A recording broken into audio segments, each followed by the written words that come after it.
Welcome, ladies and gentlemen, to the beautiful city of Las Vegas, Nevada. You can see the tourists are already out in force, but we're ready to get in some Vainglory action. We're at the Aria Resort and Casinos PokerGo studio for the VPL's week number 3. My name is Munchables. I'm going to be joined by Tasty Bacon as ever as we jump finally into Group D, the last of our round of 16 matches. Yeah, finally getting it down to just the quarterfinals. Just the top 8 teams will be left standing at the end of today. There's only 4 spots left across both regions up for grabs. Absolutely, and today we get to see the debuts for Sly and for Vision Gaming, our 3rd seeds in each respective region. I cannot wait to see what they're going to bring to the table. Yeah, absolutely. These are the teams that we've really been kind of wanting to see because there's just enough unknown with them. Like they're very well-known players, but it's just the question of will they be able to push through and become one of the top 2 teams, perhaps. That is going to be the question for these guys. Let's take a look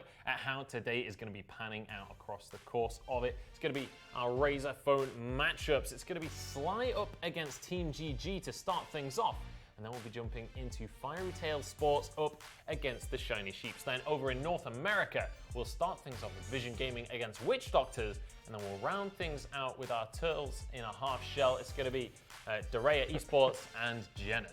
Yeah, it's going to be an action-packed day of games, but here you can see where exactly they're going to be landing in the tournament bracket presented by Razor Phone. And you can see we're going to be in the D bracket today because the other 3 are all filled up. And those are the last 2 spots remaining. Absolutely. Last weekend we saw A and C's brackets completed, but yesterday we saw Team Azura take over Exceed, and we also saw Queso manage to beat out Fern's Skull Blacker. We can take a look at our Rockstar rewind of Queso's dominance yesterday. Yeah, I mean, Queso was playing with 2 subs, didn't seem to make a difference. They were perfectly executing their compositions.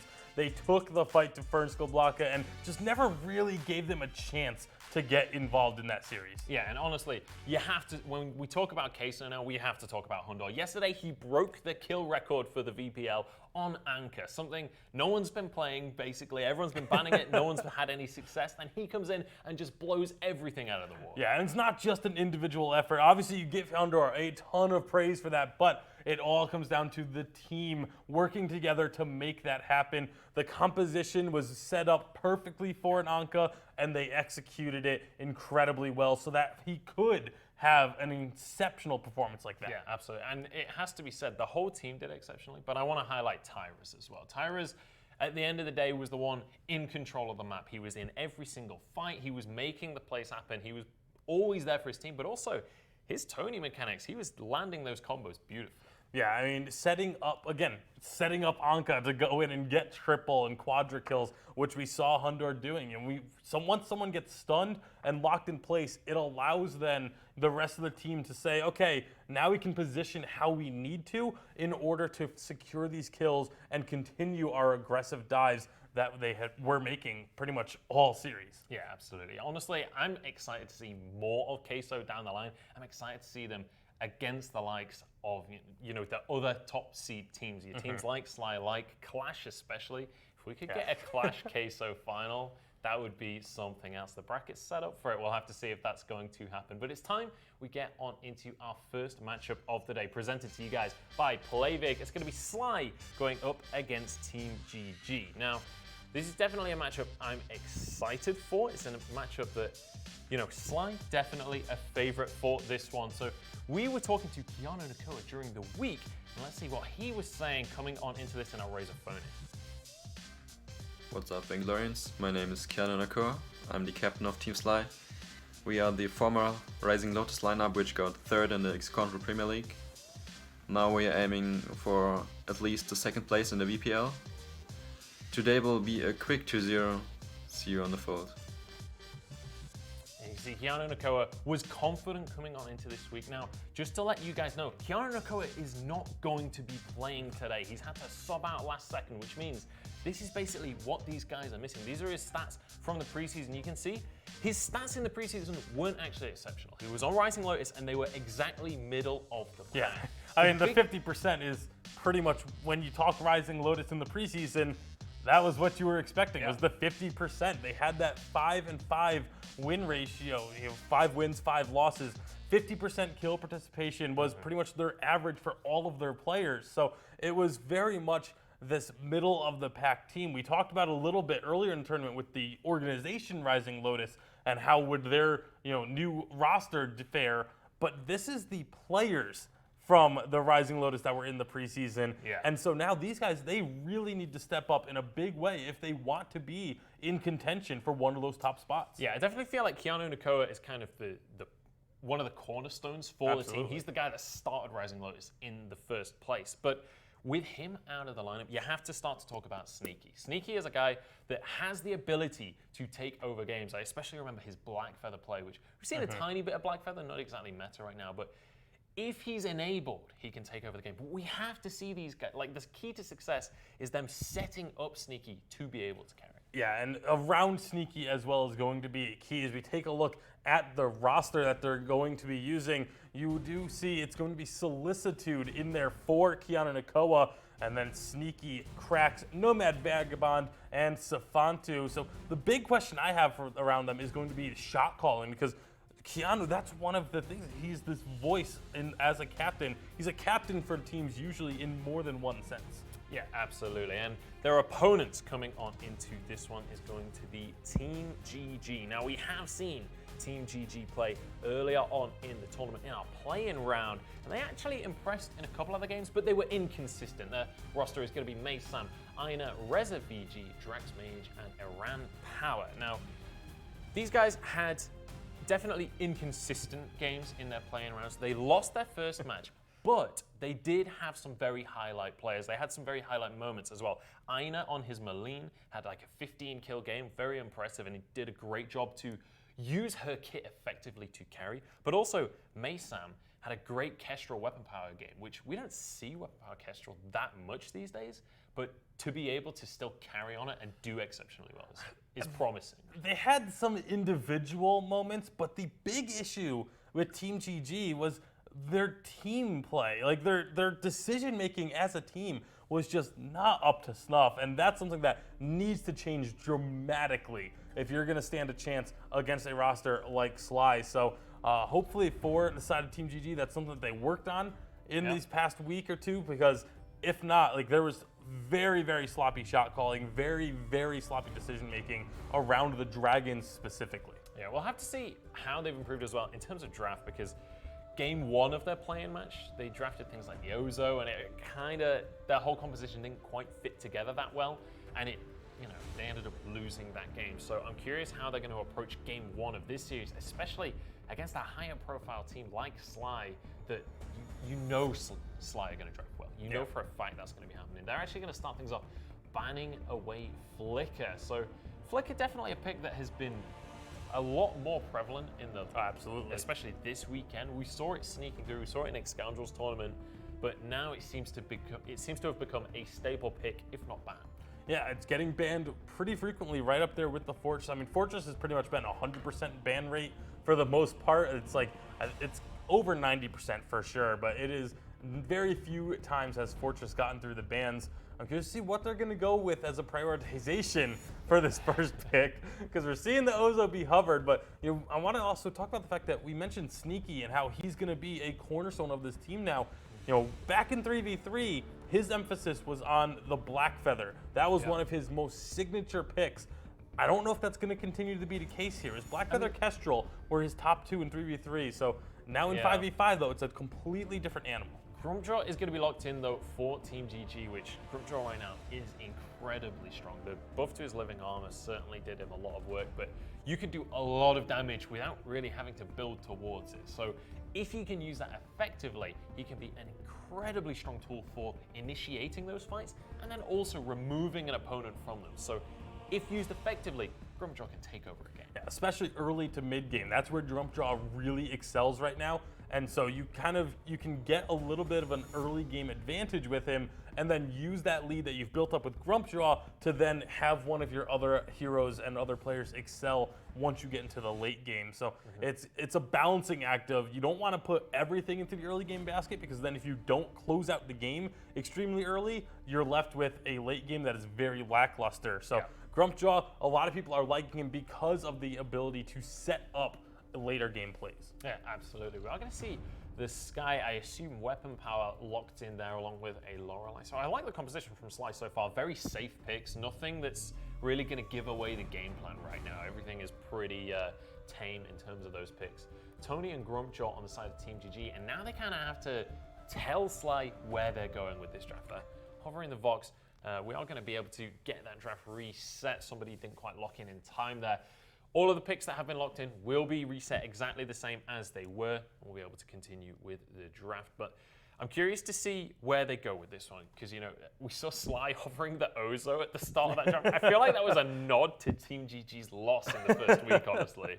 It very well could be, but I mean, Ozo is one of those picks that, like, when it does well, it can actually do extremely well. It's just so difficult to set it up to do really well. Humanist. I'm not even going to go into that whole can of worms. But, you know, Kestra and Moline, both still open for them. These are picks that have worked for them in the past, something that they can lean on if they need to. But honestly, I think push the boat out here. Go for something. Like, the Kestrel is not that meta right now. But if you are confident on it, go for that pick. I want to see Mason playing that Kestrel, just because we need to have some star power in Team GG's roster. If they're going to beat Sly here, they have to come out swinging. So go for those comfort picks. Go for something that you can make flashy plays on and outplay the players of Sly. Yeah, I mean, that's much easier said than done, to be fair, but you have to set yourself up with the best opportunity to do so. And that's one of the things that we talk about a lot, is just, you know, we try and say, what is the way to win if they are going to? Yeah. Like, and it's not necessarily that we're expecting Team GG to be able to win just because they get a Kestrel or things like that, but that's their best opportunity to do so.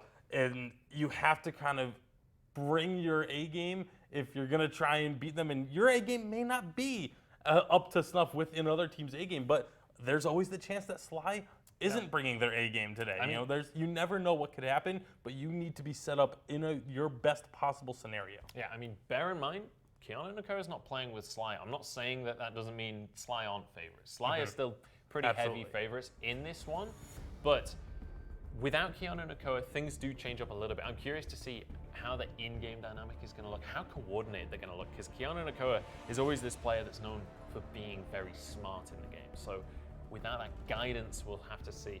Reza is going to be locked in here. It's not going to go to Reza VG. We saw this last week. He is going to play captain. Oh, I assume he's still going to play captain. Maybe they changed it up coming into this one, but I'm not going to get my hopes up too much. Vox as well going to be locked in as well. So honestly, I'm actually liking the draft from Team GG. I was criticizing the draft coming in. So far, it is actually looking very good for them. Yeah, I mean, there's a little bit of a lack of kind of defense and really that hard carry as well. So it's going to be a tough spot that they're in for this final pick. Reza can carry pretty hard if he gets going, but there's nothing to protect Reza at this point. You don't have something like the Arden to provide the barriers. You don't have the Lorelei to provide a Wonder Ball. You don't have a Grace yet. It's something that they could lock in. Koshka gonna come out. First Koshka of the regular season. This was dominant way back when 5v5 first came out. It was honestly just completely broken for a while. We are going to see it locked in here. I'm not sure how this is going to do, because it's something that got nerfed pretty heavily, honestly. It did, and I'm looking at this last hover, and it is going to be Moline locked in, and I'm very worried now for this composition that they put together on the side of Team GG, because, again, your only protection is Grumpjaw and Tony.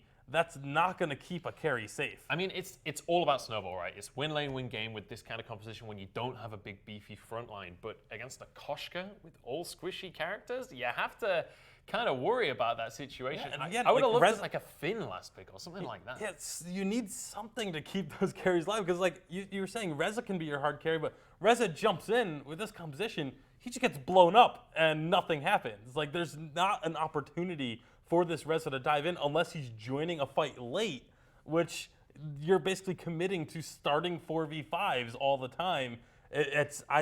I'm not very confident in this draft that they put together, and this really should be a game that Sly should take very commandingly. Yeah, I mean, Sly is the favorite on paper. I think definitely, I like the Samuel pick from Sly as well. I think it fits very well with the Lorelei and the Arden, but it's about time that we see how well it's going to be doing. It's time to jump onto Sovereign's Rest for game number 1 of the day. It's time to head into our final round of 16 matches coming on up. It's Sly up against Team GG.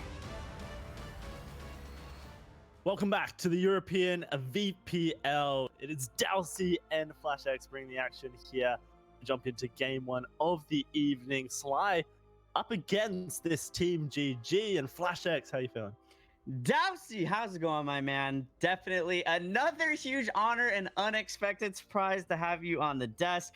Very, very excited for it. Definitely some great matchups right here. Sly, I definitely think the favorites. A lot of these guys have been around the block.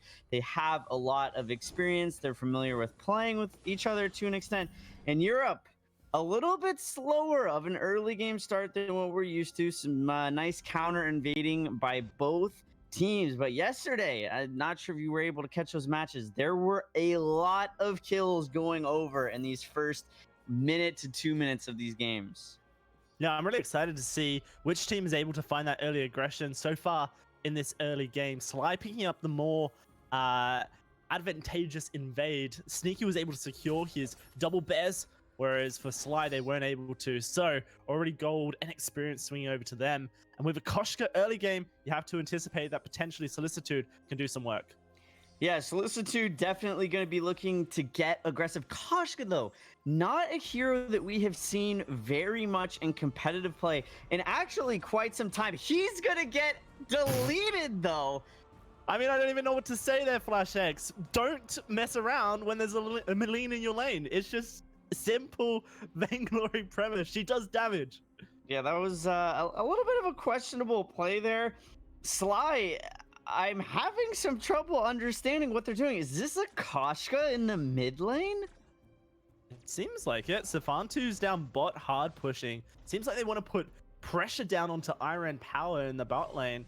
But Koshka doesn't really do too well into range. She kind of doesn't want to, you know, be farming against a Meline, that's for sure. Yeah, Solicitude absolutely. gonna be trying to find some damage though onto Drax Mage. It does seem like he's sitting there. So yeah, this is Koshka mid. Definitely something that, you know, we have not seen played really at all in 5v5. Sly either, you know, trying to break the meta or feeling very confident going up against this team GG. I think Solicitude wishes he could have that first death back, but, you know, it is what it is. The gold is still very, very even. Sly actually has a very, very slight advantage. Both teams very aware of these jungle camp respawn timers and positioning accordingly. Yeah, it looks like for Team GG, they're making sure they don't lose out on any gold or experience. But again, it is Sly coming out better. They get the double bears on the side of Team GG, and Sneaky once more in that top side for Sly, able to secure the double bears for himself, maintaining that gold advantage, which is so important when you're in a 1 versus 2 lane. Absolutely. And, you know, playing Koshka in this mid lane, Solicitude almost picking up a kill there. Reza GG goes in. They might look to turn this around. There's the stun. Reza GG has to be a little bit careful. We'll pop that flask to make sure he's nice and saved. I guess I could potentially see a mid lane Koshka being a little bit more successful against some of our more immobile mages like Celeste or Scarf, but Meline, one of those mid lane mages that I think is actually going to do very well against Koshka. She can use that invulnerability to get out of her way. She has the barrier, she has the root, just a lot of tools in Meline's kit to be able to kite the Koshka backwards. And I think it's questionable to really just figure out how effective this Koshka in mid is really going to be. Yeah, it's very, very strange to see a Koshka in the mid lane. Solicitude essentially will be giving up the map pressure that mid laners can kind of have. But when you actually look at gold experience, all that, Liner's not doing a very good job. Yeah, he got that first blood, he got the kill, but he's not really keeping up with the experience game. Solicitude is kind of dominating there. Not just experience, CS as well. Solicitude almost double that of Liner. You need to make sure that you're playing your position as efficiently and effectively as possible.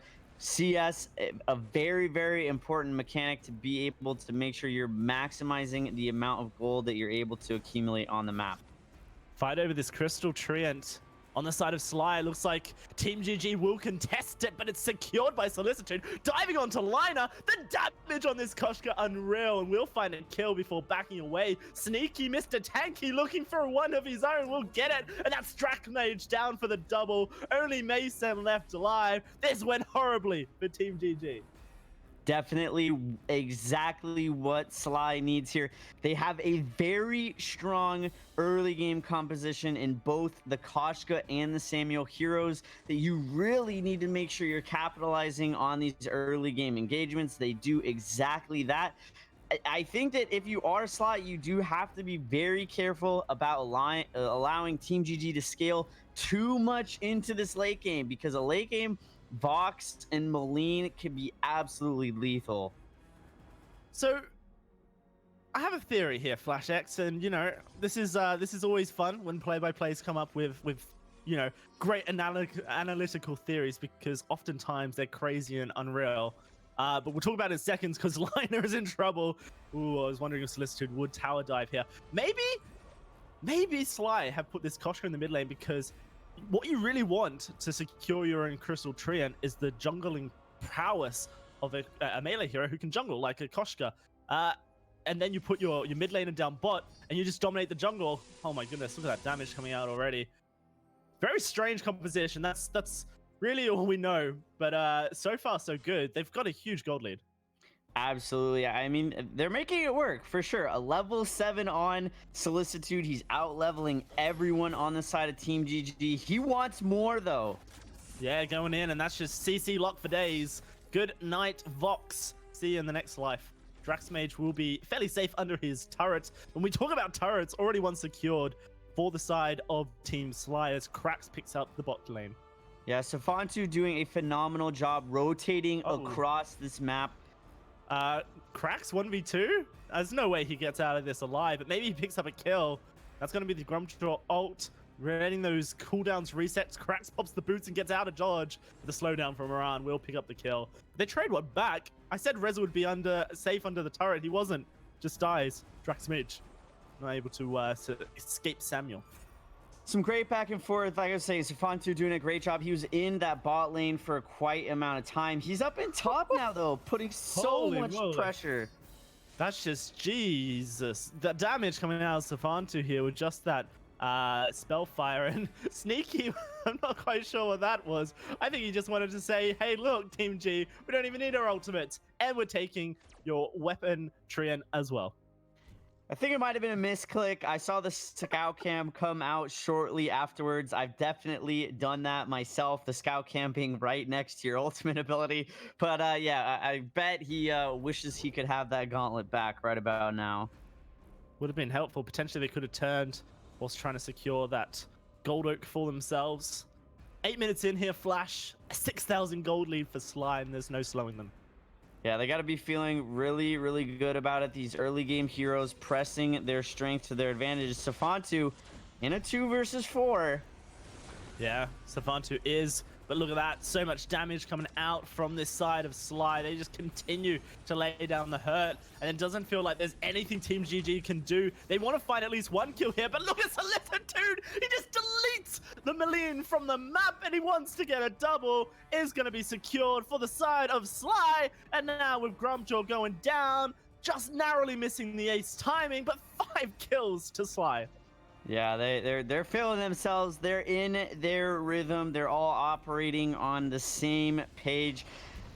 No Ghostwing captures yet, though. I would really like to see when teams get this far ahead, just group up, secure Ghostwing. You can continue to just extend your lead over your opposing teams. They're kind of rotating in that direction, so maybe they'll do that. I definitely know that they're going to want to contest Team GG for this Crystal Treant that's about to spawn, but making sure you're still continuing and extending your lead by pressuring these objectives, very critical for Sly.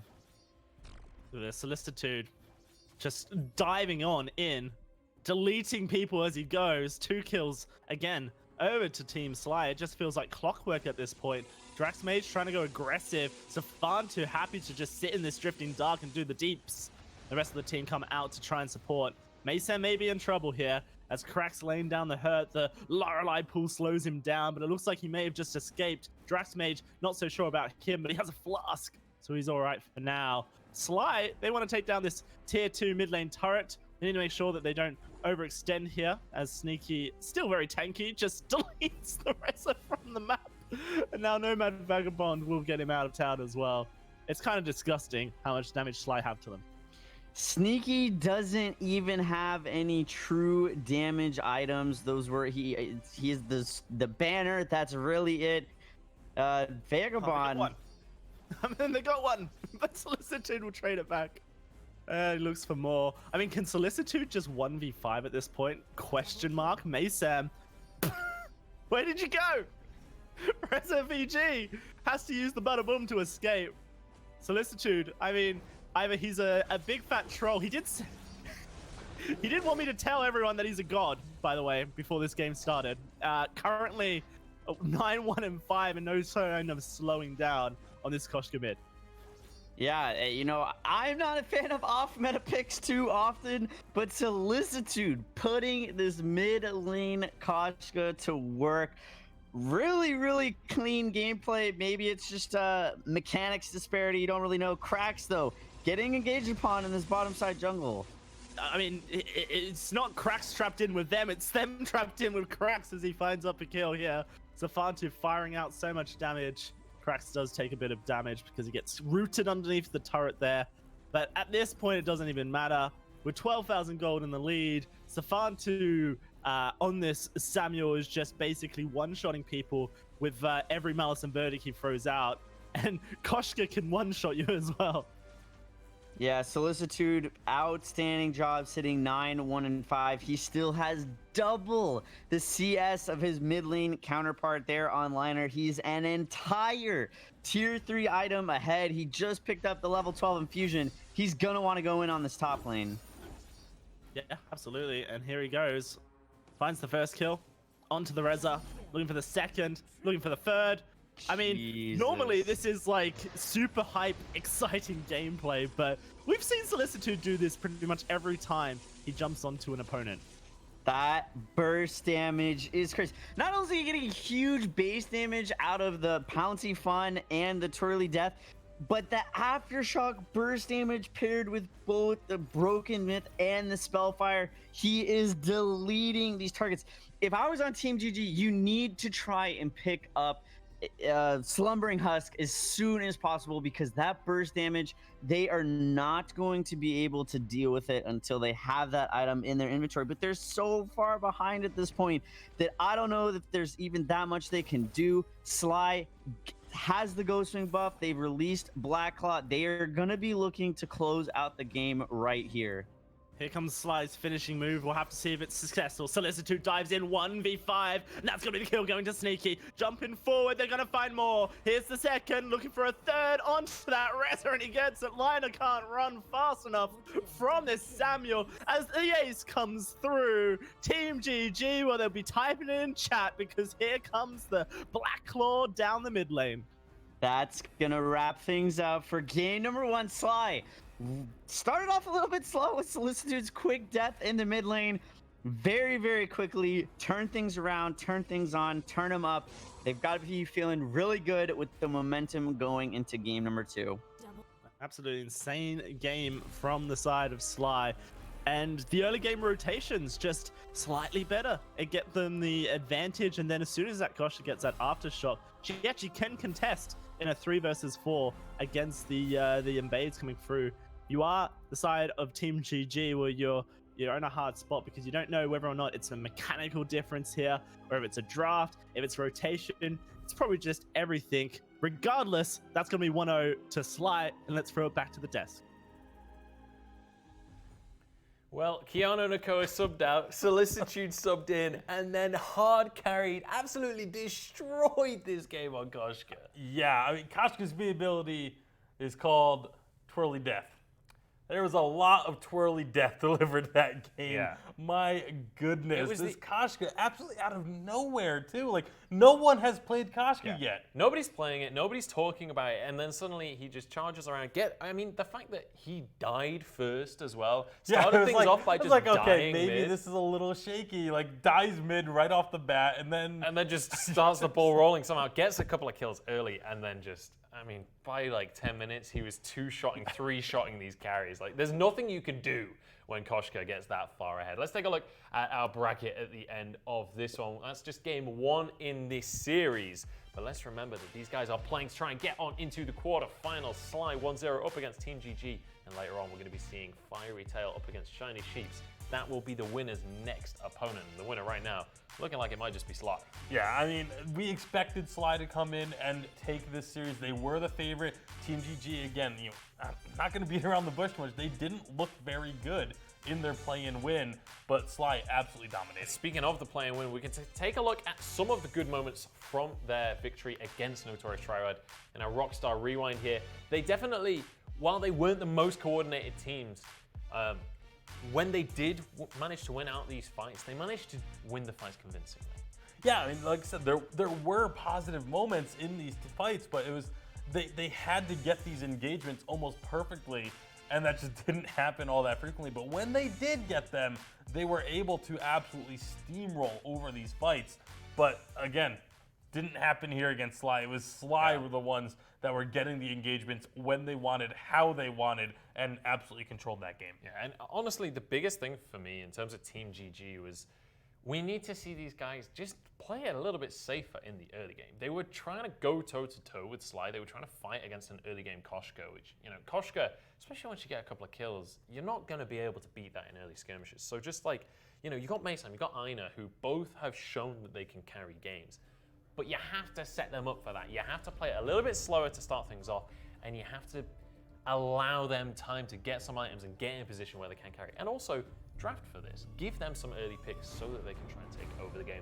We'll see how the draft is going to go. It's going to be Kensei to start things off. Yeah, again, not surprising to see Kensei taken off the board. Kinetic is also expected to be banned out in that case, because you don't want to give that over. Although, if you're Sly, I think you're a little bit more willing to give over some power picks if it means that you're going to get means what you Koshka want gets as well. through. Yeah. We'll see. What they're going to go ahead and ban on this side. Team GG, obviously first pick this time around, so does change your ban strategy slightly. I'd like to see them ban something. Maybe go for one of the power picks, maybe ban Reza and then pick up something like a Fortress. Or do you even just ban the Koshka here because it did so good against you? It's not going to be the call, which means it could be a possible pick again for the side of Sly. I think there are much stronger picks right now. I think that was just Sly There dominating are, with that specific but at the pick. same time, like if that's a pick that you can't deal with, if you're not going to be able to deal with this Koshka, and they're just going to pick it up and dominate with Koshka thing again, is, I agree with what you're saying, but I feel like Solicitude would have dominated on other picks too. I don't think it was Koshka specific domination. I think it was just Solicitude domination. I mean, yeah, but again, it's one of those situations where you have to kind of figure out what is going to be your biggest difficulty to deal with. A lot of players haven't dealt with this Koshka in a long time, and maybe that level of burst is just something they weren't ready for.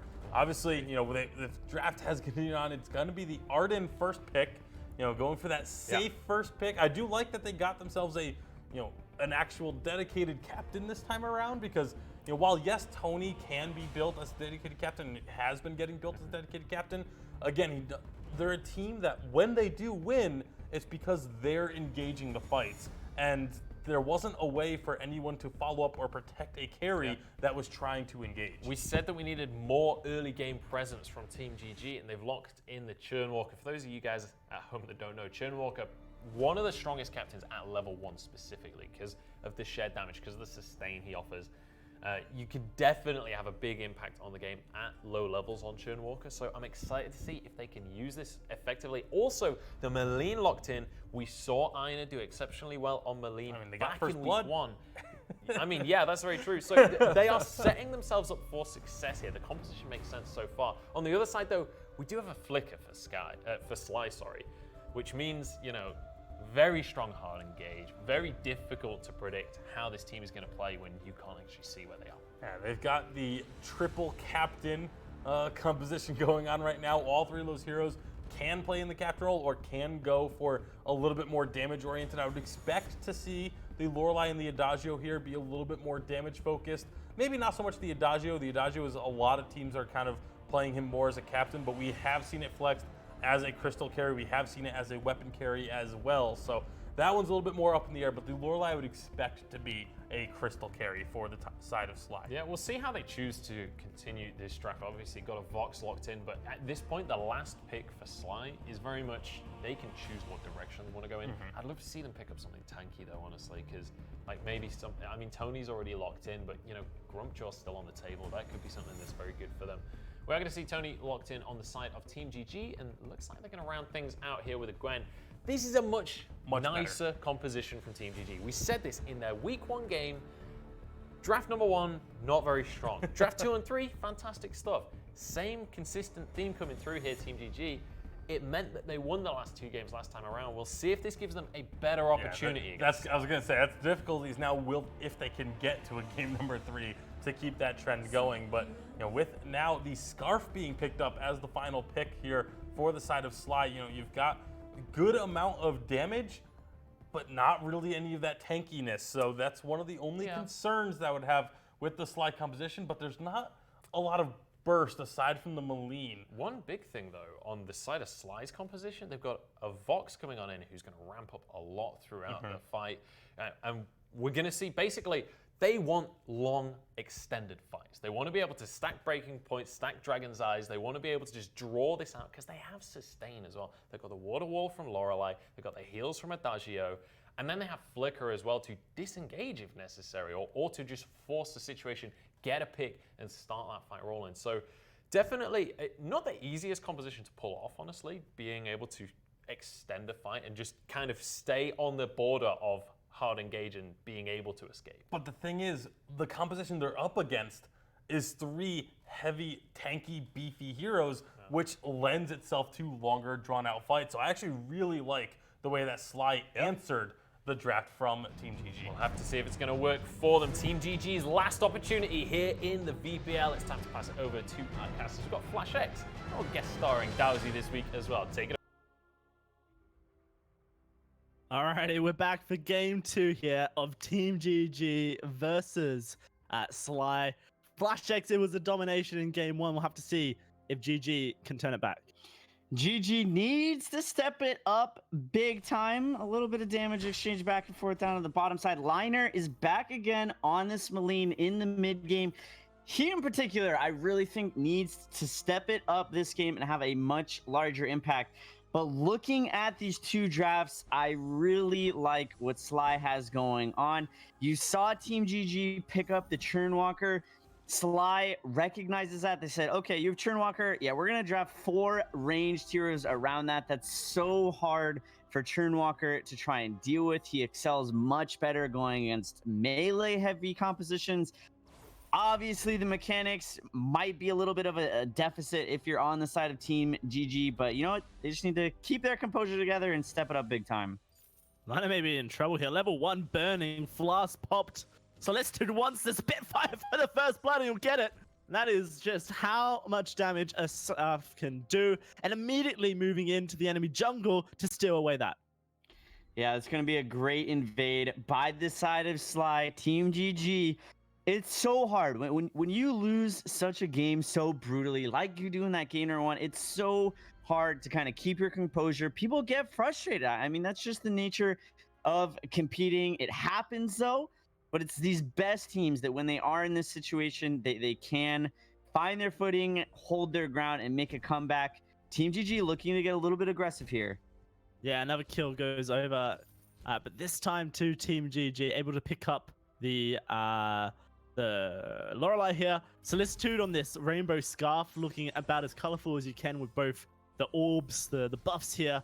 And it all comes down to the style that Team GG adapts when they invade. They send 4 members in to force the invade onto the crystal buff. Looking like they might lose another one here as Reza on this support role. Ooh, just about gets away. Iron Power, actually, he's in trouble. Looks like he should go down as well. Another kill coming over to Sly. Yeah, Sly having control of both of those weapon buffs from their early game rotation.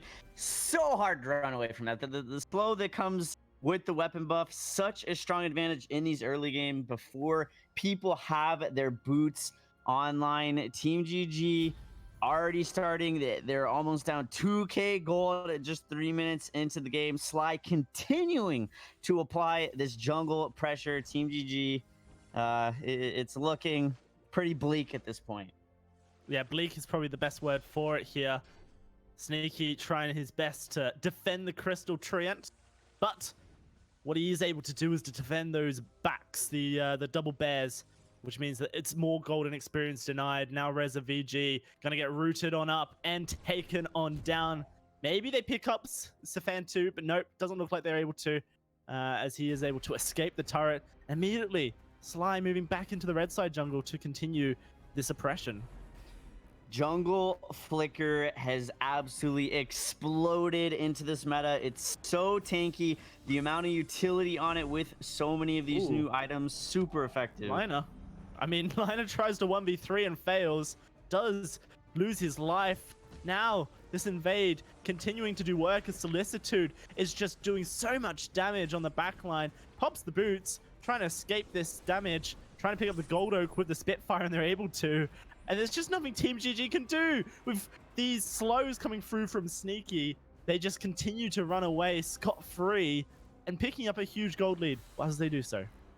Reza VG, not the timing you wanted on that Torment, my friend. Solicitude should have died there, but the Torment actually completely saved him. It flipped him to the other side of the fight, allowed him to pop his boots activation and get out of dodge. Definitely something that I think Reza VG wishes he could have back. You don't want to just use it for damage. You want to use it to make sure you're securing those kills. Sly still looking very strong here in game number 2.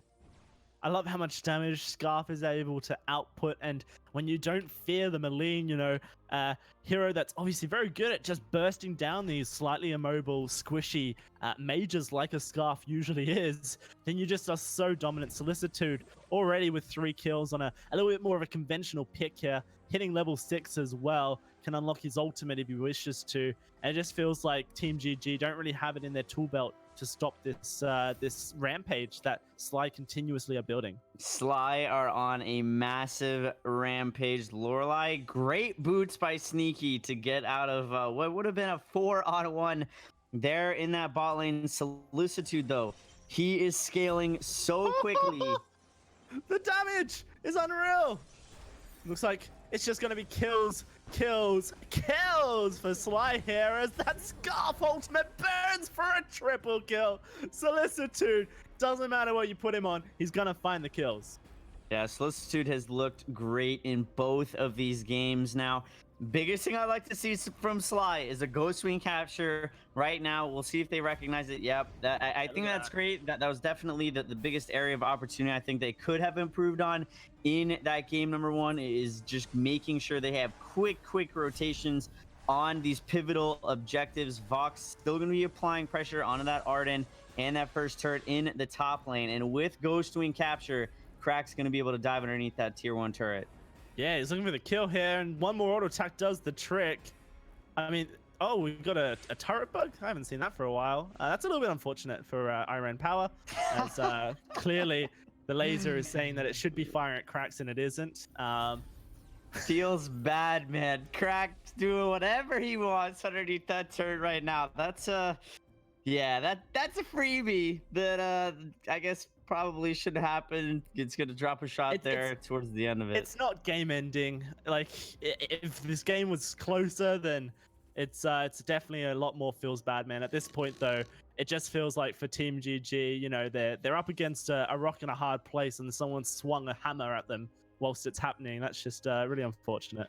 They've been wounded. Sly in that turret, rubbing some salt in it. Definitely doesn't feel good. But yeah, I mean, like you said, is that really going to change the outcome of the game or impact the game whatsoever? At this point, no, probably not. Sly already has a massive 7K gold lead. Solicitude getting aggressive. My God.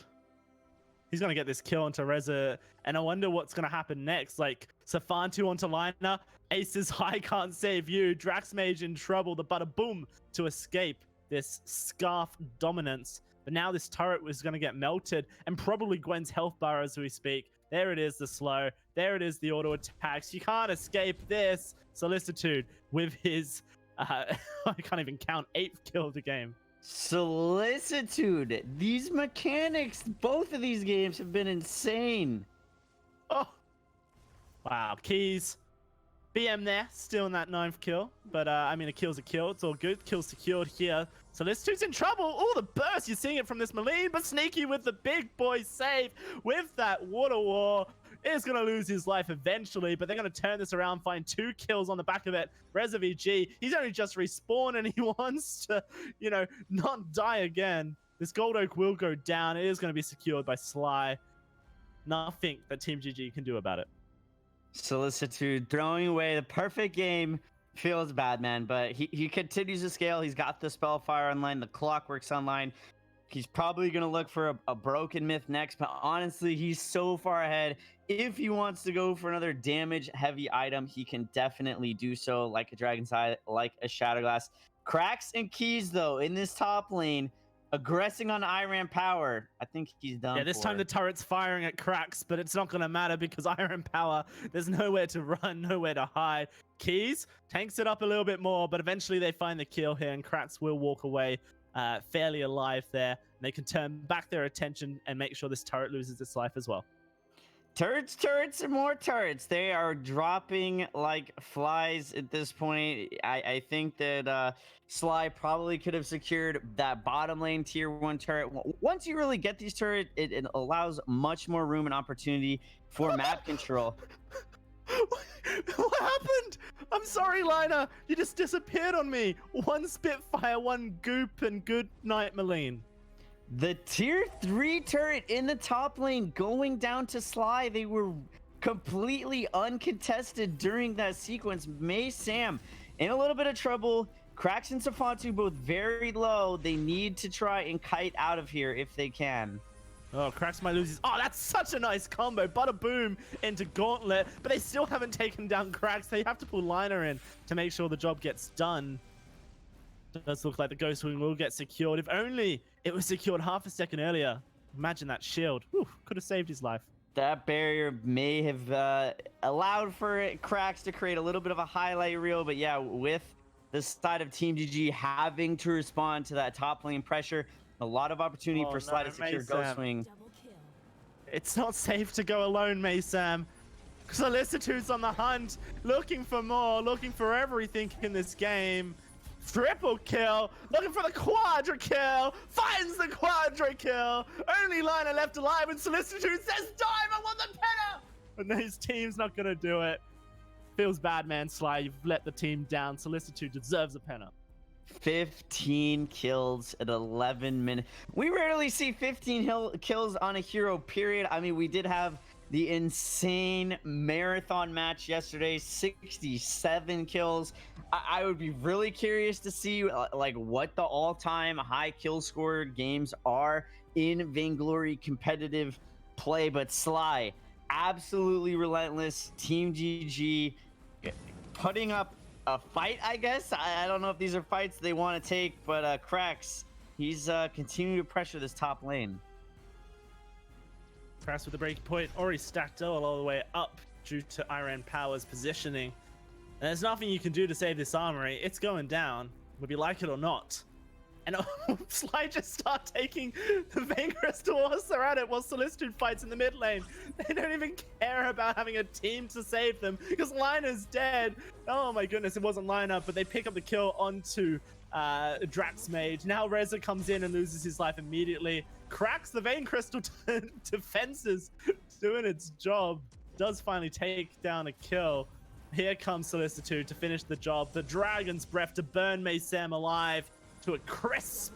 Well done. And the double with the Spitfire group God. on the Sanctuary. Nothing more to be said. This is game 2 for Sly. Feels bad, man. Huge kudos to Sly. They played that incredibly well. Once they build their lead, they continue to exert insane aggression. Cleaner in game 1, definitely one of the faster games we've seen. Hats off to Sly. Definitely looking forward to seeing this team go further in this tournament. Yeah, through to the quarterfinals with that victory over Team GG. And they are feeling good about it. About as clean as it gets, and you had some fun whilst you're at it. Solicitude building up that montage highlight reel as he does so. In fact, I'm pretty sure every kill was a highlight. Either way, that is it. Let's throw it back to the desk to break it down. Oh my, Solicitude on the late game hero, dominating by 12 minutes, almost breaking the kill record himself. He had 18 kills by the end of that. That was disgusting coming out from this guy. Yeah, I mean, I was going to say, we'll admit we were wrong. We said they were going to want these long, drawn-out fights. No. There wasn't a long, drawn-out fight in that game. Everything was just so quick. And from the side of Sly. Props to Keys as well on the Adagio. He did a really good job. But let's take a look at where that puts us in the tournament in our Razer phone bracket. That is going to be Sly moving forward into the Group D quarterfinals. That means we have just one round of 16 game remaining. Fiery Tail and Shiny Sheeps. We can see where that puts us in the overall bracket because 7 out of the 8 teams are now in the quarterfinals. So we're getting to the point where we're getting to those big ticket matchups. We're going to start to see these teams going head to head with some tougher opponents. It's only going to get better from here. You can see just one last matchup remaining in Group D. We have our other brackets decided at this stage. I'm excited to see where we go from here. But honestly, Sly, incredibly impressive performance coming out from them. Especially, no Kiana Nakoa coming into this week. I don't think anyone expected that to change whether or not they win this series, but definitely Solicitude. He was not one of the guys that I would have highlighted and said, this is the guy to watch. But coming out of that series, he absolutely destroyed both games back to back. Phenomenal stuff coming out from him. Yeah, I mean, they played so incredibly well. There were a couple of, those early deaths in both games were a little questionable, but I mean, aside from that, just absolutely taking over these games. And for a team that was, again, the roster, the players themselves together as a team were middle of the pack in the preseason. Yeah. You expect them to beat the lower seeded teams. Don't expect them to dominate it that hard. That was extremely impressive from the side of Sly. The only real major blemish I have from that game was that they didn't go for the penta when they had the opportunity. 11 minutes in, Keys is full HP as well. One member left under a turret. You have the entire team there. Go under that turret, get that penta. Take the first penta of the VPL Summer Open. It's yours for the taking, and they didn't go for it. Goldo was the wise decision to make, but it's not like you're gonna, with the gold lead like that, you're not gonna lose even if you all die. Yeah. I would have gone for it, but yeah, fantastic stuff to see though coming out from this team. It's great to see them doing so consistently well as well across the 2 games. But as you said, Solicitude, 2 very early deaths. Their next opponent it's likely to be Fiery Tail or Shiny Sheeps, but after that, Queso could well be the next opponent. So, yes, that's fine. Against a team like Team GG, you can get away with early mistakes, but they gotta tie that up by the time they're going up against the really big name teams, because, the winner between Fiery Tail and Shiny Sheeps is gonna give you a little bit harder of a match, but then immediately after that, you're into the serious stuff. Semifinals, you're not gonna get away with early mistakes like that. Yeah, no, not at all. But again, part of this could just be the fact that they knew they were up against a lower seed. They knew that they were, it could potentially have an easier time in this game. Yeah. And that's fine. But like you said, you need to be, after this round especially, you need to start playing like every opponent is the best team in Europe. And you need to start taking every game extremely seriously. Unless you've got yourself that 20-kill lead, you need to be playing like you could be losing I would at say any moment. even in that situation, you still got to play your A game. We'll get into the hard part of the tournament now, but that is going to be our first matchup of the day done and dusted. Before we move on with today, let's have a word from our sponsor.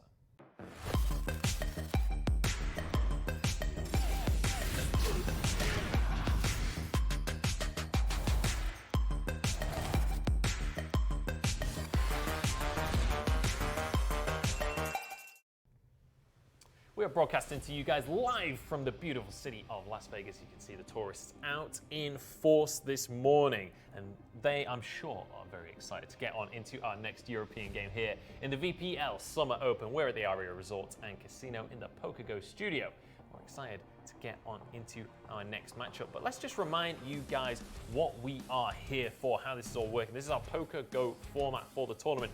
Single elimination best of 3 tournament, which means you can only afford 2 game losses in a series and you are out of the running for that prize pool. Yeah, you need to be bringing your A game in each series, because if you lose one series, you no longer have a shot at the prize pool presented by Dollar Shave Club.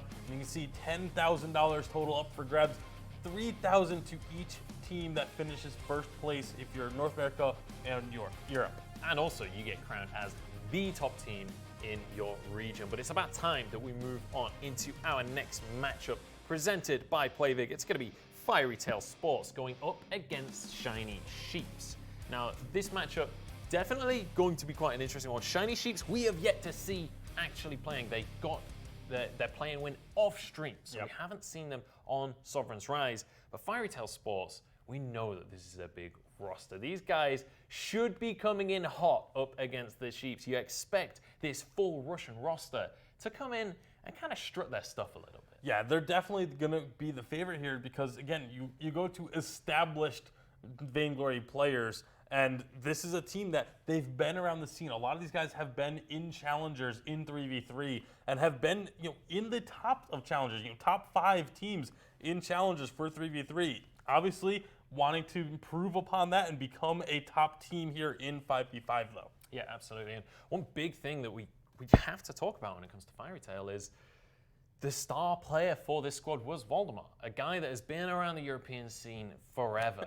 He's not going to be playing with this squad this week. So it brings up a couple of questions of like, who's going to be shot calling? Because Voldemar is kind of renowned for being a very vocal player, being a presence within a team. So when a player like that leaves your squad, it's going to shake things up just a little bit. And, these guys used to be Hell's Divers. He was the leader of that squad as well. So it's a long time change. Yeah, it's definitely going to be a something that they're going to have to get adjust to, but it's something I'm sure that they're prepared for. They knew a while ago that Waldemar wasn't going to be able to play this week. It was at least earlier in the week I saw the tweet go out saying, unfortunately, Waldemar won't be playing with us this weekend, but so they've had that chance to sort of put in the work to figure out how they're going to run without him. I definitely expect them still to do very well in this matchup especially. I'm just curious about the style changes. Let's take a look at our Razor Phone roster here. For the likes of Fiery Tail Sports, it's going to be Penguin of War,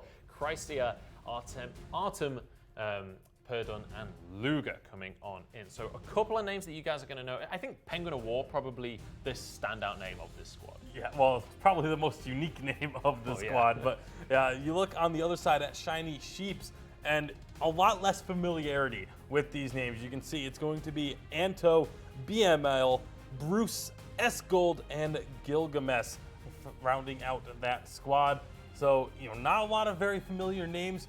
Arguably one of the best logos in the entire VPL Summer Open, but unfortunately, a logo does not get you a win. It does not, but I am excited to see how the Shiny Sheeps are going to show up here, because like I said before, we haven't seen these guys on the stream just yet, and this is they not had a like 2-0. They had a 2-0 in their playing game. It was off stream, and this is not a team with a huge history in 5v5 Vainglory, so I'm excited to see what they're going to bring to the table, but you have to go in with a pinch of salt for Shiny Sheeps, because Fiery Tail, they do have a history within Vainglory. This is a squad that you expect to come in strong. And it's a squad that I expect to see really good team play from, because, this is a full Russian squad. Communication is going to be there for them. There's not going to be any language issues that you sometimes hear about with European teams because they're all going to be on exactly the same page, or at least that's what I'm hoping for.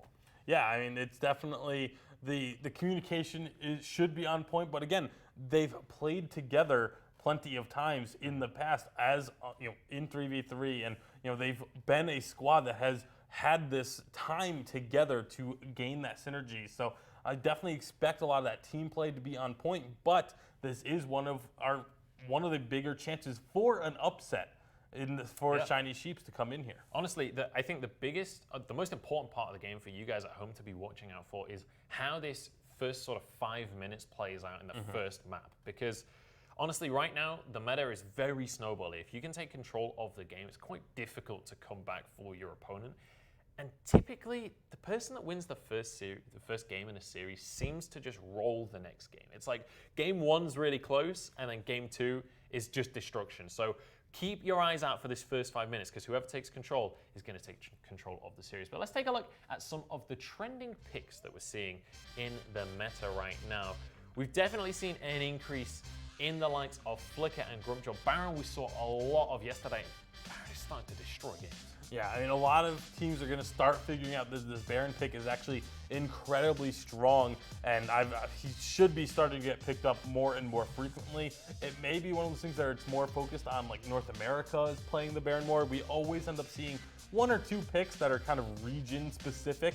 Baron could potentially end up being one of those, but I feel like a lot of these European teams should start playing him more. We did see a couple, again, a handful of times. There's a couple of players in Europe that I know are really, really big on this Baron pickup, but it's a matter of will they be bringing it out onto the rise. Baron definitely an explosive pick right now, quite literally. But honestly, I think it's the rise in utility heroes we're seeing picked up right now. You've got things like Tony, things like Flicker are coming on in, Grumpjaw's come on in, Finn's come on in. It's all about having that CC. It's all about having like Lorelai's starting to make a lot more appearances as well. And again, it's all about just a lot of the movement speed is what's really being emphasized in 5v5 because you have so much more ground to cover. And if you can get your entire team into the spot where you want to be fighting before your enemies, that's just going to give you that numbers advantage to start the fight. Rotations as a team are so important right now. That's one of the reasons Flicker can be so good. Arden going to be the first ban here coming out from Fiery Tail. Kinetic will be the answer. I think Kinetic, very standard normal ban, but Arden, I'd question why you would ban Arden first. Maybe that's something they know that we don't about a Shiny Sheeps player being a one-trick Arden or something, but I mean, I'd quite happily just first pick that. Grumpjaw also going to be banned off the table, but it does mean things like the Kensei, things like the Reza, things like the Anchor are going to be slipping through this spell. That could very much be why they went for that Arden ban. It's something that just is very common, but isn't one of these super power picks. Yeah. And so now there's going to be quite a few of those left open. Reza is going to be the first selection here for the side of Fiery Tail, excuse me. And so again, getting that power pick right off the bat, but now there's still plenty of options here for the side of Shiny Sheeps for them to answer with power picks of their own. Yeah, absolutely. There's a ton on the table. I would be surprised. Lyra actually going to be the lock-in. We don't really see much Lyra in the last sort of couple of days. We saw her a little bit last week, but Lyra's been a little lackluster. A lot of the time with Lyra, she's kind of in the meta or absolutely not right now. She's on the cusp, and we have seen good games from her, but it doesn't really feel like she's the reason that teams win right now. Yeah, there's a lot of playmaking potential with the Lyra, but you really need to be having someone who's that very clear, concise shot caller that's making the decisions and says, okay, doing a portal here, everyone needs to follow. Like you need every single person on the same page in every instance so that you're ready for those portals to come through. The fact that they went for Lyra Catherine is almost even more surprising because neither of those two are priority picks. Yeah, there's, things like the Finn and the Fortress available. I can understand going for the more utility picks to start off so you don't give your draft away, but I just feel like there were stronger picks available. We're going to see Grace locked in as well. We've not seen much of Grace in the last few days. Still a very strong pick though. The ultimate, always going to be very good. Gwen as well, very solid weapon power carry. Vox going to be the lock-in on the side of Shiny Sheeps. I'd love to see something like a Samuel here, honestly, with a Lyra and a Catherine you want to play back. I'm wondering, where's the Fortress? Like, the Fortress has been banned in almost every game of the Summer Open. And now that he's not banned, neither of these teams are picking him up when he's... It would fit Fiery Tail's comp perfectly. It really and would. Like Lyra pretty decently. I'd love to see the Fortress on the side of Fiery Tail here. Tony's a great pickup as well. Go for the Tony, go for the Fortress. I think that's a really nice composition at the end of the day. It really is. You're lacking a little bit in range if you do that, but you do have a lot of that hard engage. You don't need range if you're right in their face. Exactly. The only concern is that if someone does manage to get past your back line, Gwen doesn't have a whole lot of protection at that point, but you still have that ultimate coming up from Grace that can save her. You can have a couple of these other heroes back up and sort of deal with that, but it doesn't look like they're really interested in the Fortress at all. It's all about protecting the Grace and the Gwen and the Reza, excuse me, not the Grace. But I think Grace will be fine. Yeah, Grace can protect herself. Okay, but Fortress comes through in the end. There it is. Yeah, so we are going to see Fortress. A little bit, I feel like it fits Fiery Tail's composition better, Much but it's better. still a very good pick for Shiny Sheeps, honestly. Fortress is always a very good pick, but like, there's no one else diving with that Fortress. You got maybe the Catherine who's going to go in, but like, I mean, the aside rest from of the team that, can follow him in, though. Like, you've got a Samuel who's pretty good at following on that kind of engagement. he's okay at it. He's not really looking to go hard engage. Like, No. when you think Samuel, you think staying back, drifting dark, going sideways so that you can stay in it as long as possible. Like, it doesn't seem like a very extremely cohesive composition that they put together. Yeah, I can see it. I think going for more comfort picks as opposed to going for like a solid one win condition composition. On the other side, I was a little bit surprised to see a more defensive comp coming out from Fiery Tail. I was expecting them to play a little bit more aggressive. Honestly, I was wanting them to play a little bit more aggressively. The Fortress, I was thinking was going to be their pick. I was thinking that they were going to go with the Reza all-in composition, but we'll have to see how this one's going to pan out. It's time to jump into our second series here in the European VPL. It's time to jump onto Sovereign's Rise for Fiery Tail Sports up against the Shiny Sheeps. Take it away, Caster. Well, we saw a very quick series to begin today off, but here is the second. It is, of course, Fiery Esports up against the Shiny Sheep here. We'll have to see which one of these two teams can make their way to the quarterfinals to face up against Sly. Fiery Tail, certainly the more veteran of these two teams, but I have to give it up to Shiny Sheeps. I like their draft a little bit more. Samuel, Fortress, Vox, three very, very strong heroes in this meta. Beluga on the flip side, on this Reza, it's going to come down to him if he can use this burst damage to the best of his ability and get a lot of picks for his team. This is a super aggressive invade coming out from Fiery Tail. They go to the red buff. They steal it away. They secure the crystal as well. And now they're going to rotate into their own crystal treant side to pick that up. Really just looking for the 3-buff start. Fiery Tail definitely proving that they just have a better understanding of the macro play early on. Taking away both buffs for your team, it doesn't just hurt not to have the buff, but the gold and experience that you're losing and giving up hurts quite a bit. And that's a lead that you do not want to be giving up so early on. I guess on the flip side, Shiny Sheeps didn't give up any kills, which is good, but certainly they're already on the back foot and they're going to need to be careful up in this top lane. Artem trying to set up, but he may just lose his life. Yeah, that's first blood given up. And they're not able to convert it into a kill just yet. BML just about walks away alive as Les Gold puts all the damage down. Here comes the rest of the Shiny Sheep to turn this around. Fiery Tail, will they lose their lives any more so? Not quite able to find the kills there, Anto. But that was a pretty good turnaround for Shiny Sheep. Absolutely. It looked like they were in a little bit of trouble. Artem not able to get off his healing flask. I've definitely done that more my fair share of times in the history of competing. I think if he gets that off, maybe that does go in favor of Fiery Tail Esports, but not happening in that early engagement. Both teams going to get a little bit of a recall, head back to base, get some more core items underneath their belt, find a little bit of a reset as they prepare for these first round of jungle timers to come back online. And the 3-buff start that Fiery Tail Esports got them netted them about 1,200 gold in advantage over their opponents. Of course, with the first blood going towards Shiny Sheep, it does come back just a tiny little bit, but it looks like they're setting up to do it all again. Yeah, great understanding of when these jungle camps are coming back online. Fiery Tail getting a little bit of aggressive in this top jungle. Doesn't look like they might be able to actually secure this. In fact, they've been chased out completely. Great little turnaround here coming from the Shiny Sheep. Group up as 4 and defend that jungle, really understanding that they have to keep that macro game alive. The question is, do they then feel comfortable to invade themselves? Doesn't seem like it. I definitely think Shiny Sheeps has the stronger early game composition. Samuel and Fortress are absolutely deadly together.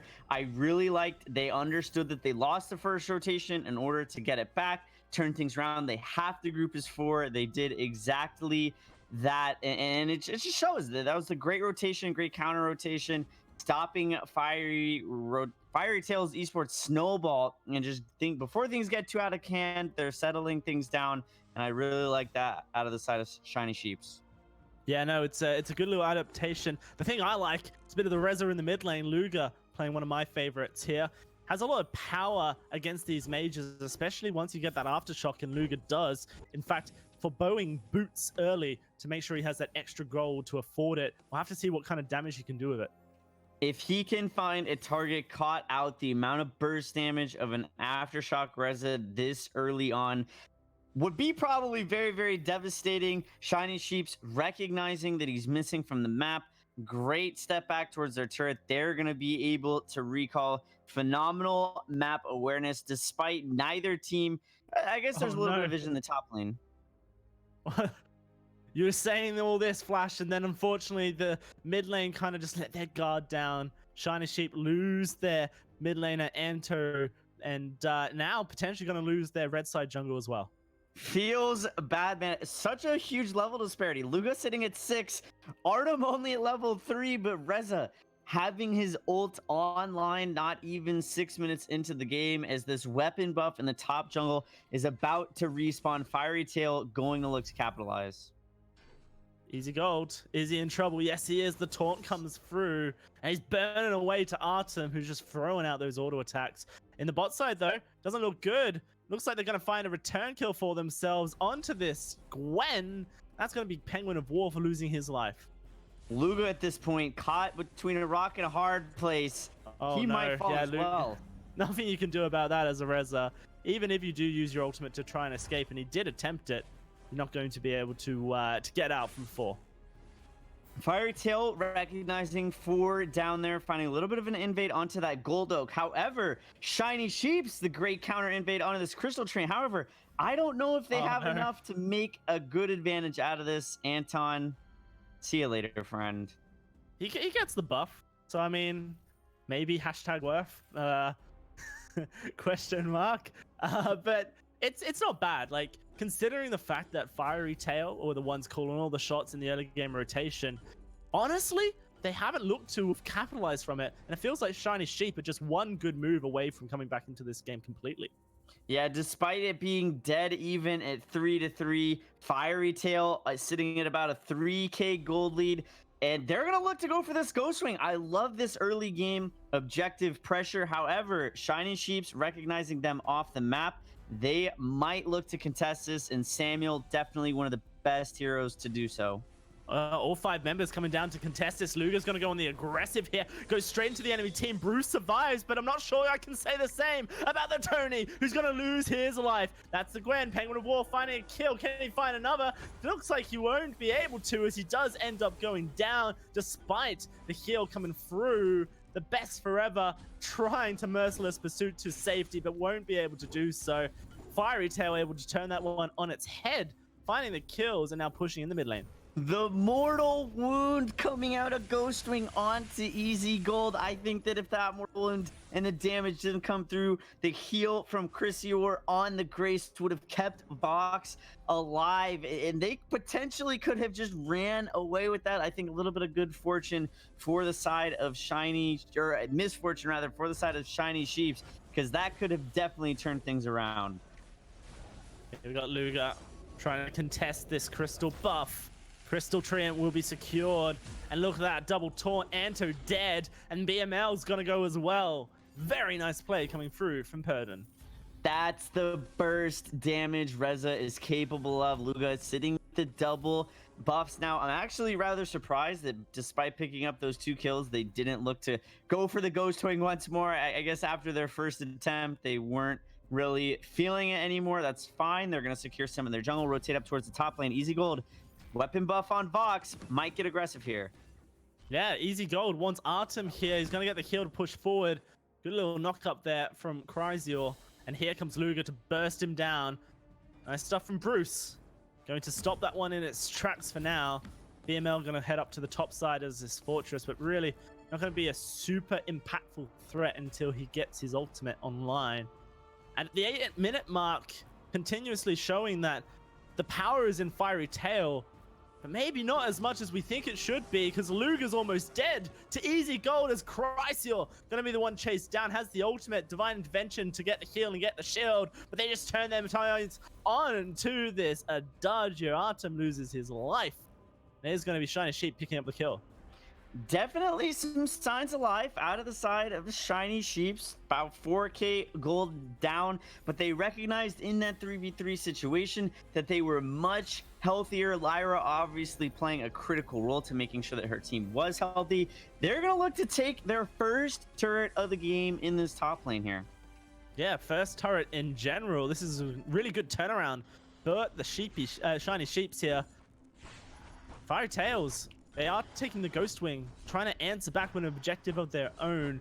5 members will be converging on that spot. Best Forever's going to call it, but it's too late. That's going to be Ghost Wing captured to the side of Fiery Tail, now invading over towards the Crystal Treant once more to try and secure this away. Anto has Oblivion up, ready to go, but it's already secured this buff for the side of the Fiery Tail. The Oblivion gets put down defensively. Luger able to escape it. Best Forever going to get taken on down, and oh, they're all so low. You really just want to dive that turret of your Luger as the Reza. Potentially may even find a kill if they don't position correctly. Oh, there it is. One taken. Artem's tanking it for him on the backside. Lovely stuff. And that one kill means this mid lane turret's dead. Such good communication. Artem letting his team know, hey, I'm going in. I'm going to take aggro, creating enough space and room for Luga to pick up another kill of his own. Firetail Esports definitely making great use of that Ghost Wing buff. Nothing you can do there. As a Samuel, you're already dead by the time Gwen's ran onto you. Fiery Tail, yeah, Ghost Wing buff in hand. They're looking for the second tier 2. There's that Fortress ultimate pushing them all back. Easy Gold will get knocked back by the Butter Boomer, potentially saving move coming through from Perdit. And it does look like Fiery Tail will be able to walk away. Perdit, that was a great bada boom on that Tony. Both teams to reset. Fiery Tail Esports gonna look to start controlling some of their jungle. Definitely Shiny Sheeps are not out of it quite yet. They still do have a fighting chance. They are starting to slip further and further behind as far as gold goes, but I think that their comp is one that can scale. Chrysior being aggressed upon, but Shiny Sheep's gonna let him go. Too many people from Fiery Tail Esports missing off the map. They don't want to overextend and continue to put themselves behind. That's a really good point you bring up, that I actually do believe when you look at these two compositions, the one from the Shiny Sheeps just has so much better scaling into the late game. The question is, can they get there? Right now, Fiery Tail is trying to stop them. The Oblivion won't do anything. Anto trying to fire these Malice and Verdicts to save his team, but it's not going to be enough. Luger picks up a double kill on the back of that. Bruce will walk Anto to safety, just as the Black Claw is spawning as well. I wonder if Fiery Tail immediately take it. I would not be surprised at all if that's the move that they looked for. Anto on this Samuel, he only has the Spellfire right now. Samuel really needs more damage. I mean, we're 12 minutes into this game. Anto essentially only has one tier 3 item. He needs to pick it up very, very quickly to have the impact his team needs him to.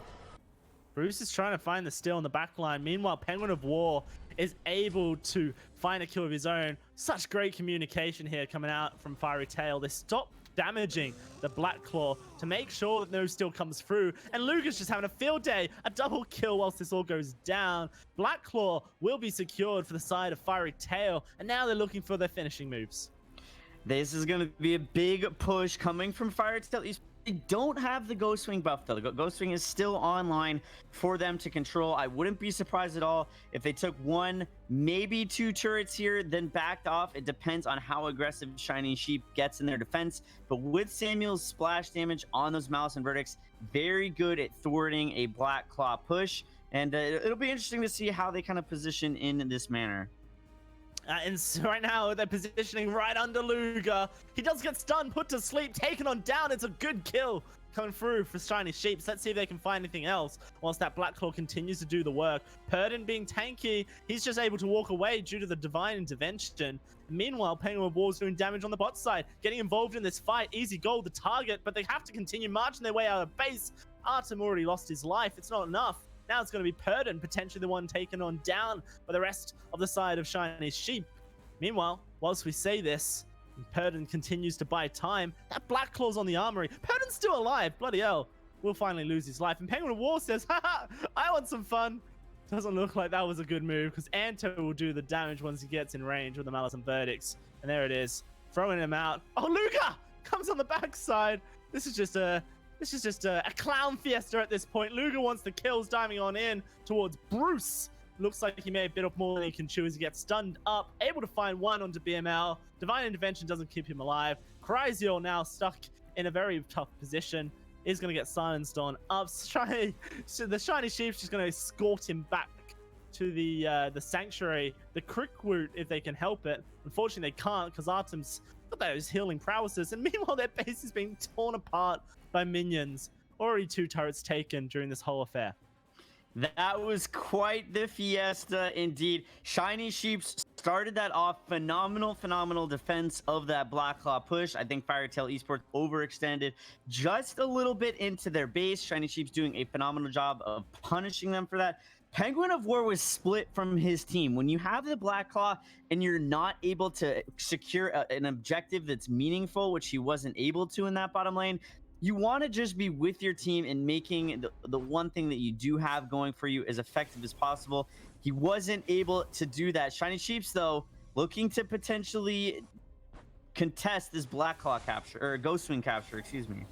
Yeah, I'm not sure it's well advised here as Luger just is going to burst anyone who gets too close. Easy Gold's completely isolated from the team, and Luger trying to strike on the opportunity, although BML is able to get in there and they're going to take Luger down. Really good turnaround, but do they have the damage and the health to be able to do any more? Penguin of War now the main target. The Oblivion goes out. It's blocked though with the reflex. Doesn't matter, still dead. 2 kills for Shiny Sheeps. They're looking for a third on the backline. Artem can't escape.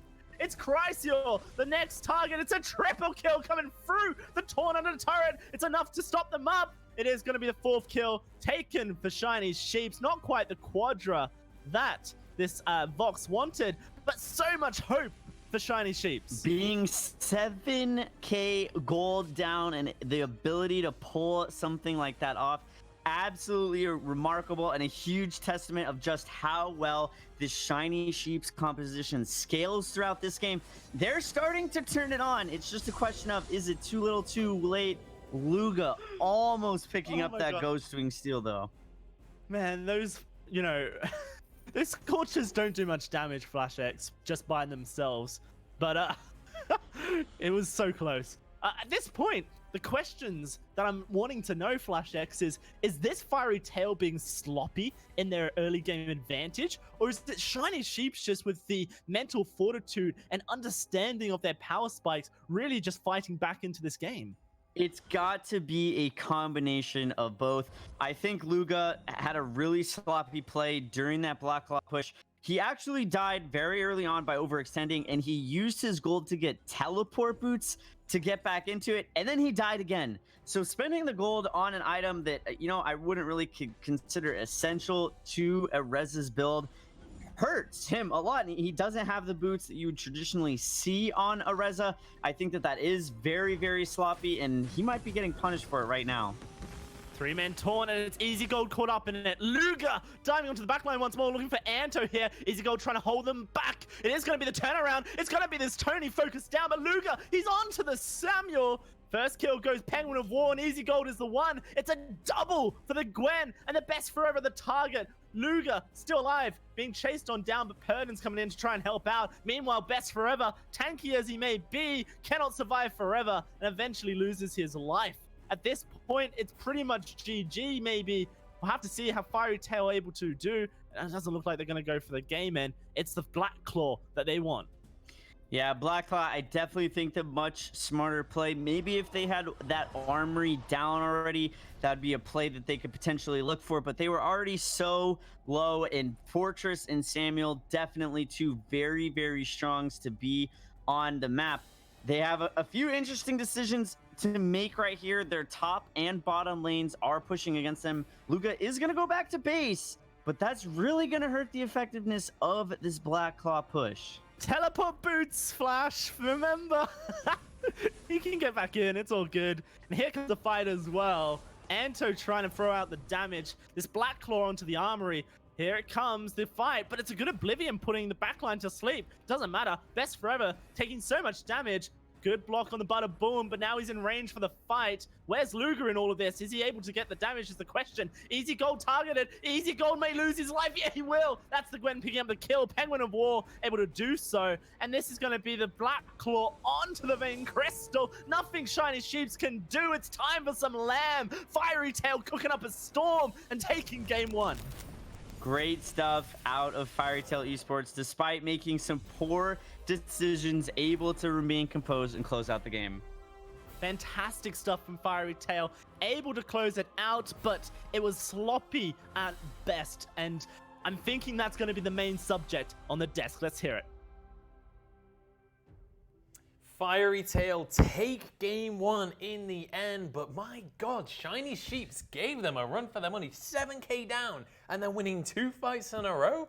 That is a comeback, whether they won or not. Yeah, that was very, very close to going the other way. That final fight at Black Claw, if they're able to focus down that Reza right off the bat when he dives in deep and take him out early again, all of a sudden this could be a very different ending to the game. So Shiny Sheeps, got to give them credit for not giving up on this game despite the massive deficit. Yeah, absolutely. Honestly, Luger was the player to watch, whether you're a Shiny Sheeps fan or a Fiery Tail fan, because these fights were on his shoulders. If he managed to survive, if he could assassinate targets, they won the fight.